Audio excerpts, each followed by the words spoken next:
মুহূর্তে একেবারে আমি রয়েছি আমাদের করণদিঘি বিধানসভার 118 নম্বর বুথের বা 159 নম্বর বুথের একদম মিডল পয়েন্টে। আর আজকে আমার সাথে রয়েছে একজন সমাজসেবী ঈদুল হক, তার কাছ থেকে আমরা জেনে নেব আজকে করণদিঘি বিধানসভা নিয়ে এবার কে রাজনীতিতে আসতে পারে বা কে জিততে পারে। আজকে করণদিঘি বিধানসভা নিয়ে কী বলবেন?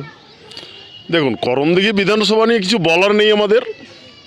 করণদিঘি বিধানসভা নিয়ে যতগুলো দল আছে, দল যখন মানে আমাদের বিশেষ করে করণদিঘির মাটিতে মুসলিমদের ঘাড়ের ওপরে পা দিয়ে যে কোনো দল আসে, সেই দল আসার পরে কখনো মুসলিমকে কখনোই কোনো অগ্রাধিকার দেওয়া হলো না। একটা টিকিট দেওয়া হোক, এখানে মুসলিম একটা এমএলএ হবে বা অ্যাসেম্বলিতে যাবে, সেরকম কিন্তু কোনো দলের এর পূর্বে বামফ্রন্ট সরকার 34 বছর রাজ করে গেছে, কখনো মুসলিমদেরকে টিকিটটা দিল না। আজকের আবার এই যে তৃণমূল সরকার, এই তৃণমূল সরকার এসছে, আজ থেকে নিয়ে 15 বছর যাবৎ চলে যাচ্ছে, মুসলিমদের কোনো নাম নেই ওর কাছে।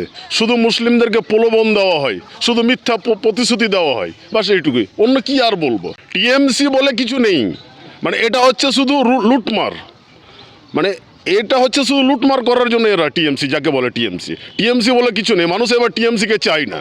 কেন টিএমসিকে চায় না? মানুষ চাইছে এখানকার ভূমিপুত্র একজন এমএলএ হয়ে অ্যাসেম্বলিতে যাবে, আমাদের মনের কথা, আমাদের কষ্টের ব্যাপারগুলো সবগুলো তুলে ধরবে আর কি।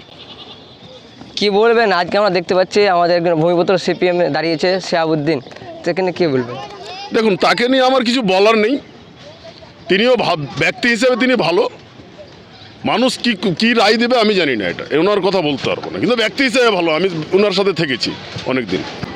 কিছু সংখ্যক যে আছে তাদেরকে নিয়ে ওরা বৈঠক করে, তাদেরকে নিয়ে মানে গুন্ডা মস্তান নিয়েই চলে। এরা মানুষকে নিয়ে চলে না, এরা শুধু গুন্ডা মস্তানকে নিয়ে চলে। ওরা চেষ্টা করবে, কিন্তু মনে হয়নি এবার হবে। কেন, আমরাও খুব প্রস্তুতি আছি। আমরাও কিন্তু ওই বুথ ছাপ্পা করতে দেব না, যা হবে দেখা যাবে।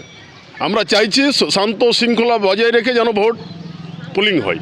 আর যদি ওরা চায় যে না শান্ত শৃঙ্খলা ভঙ্গ করবো শান্ত, তাহলে আমরা কিন্তু সেটাতে প্রোটেস্ট করব।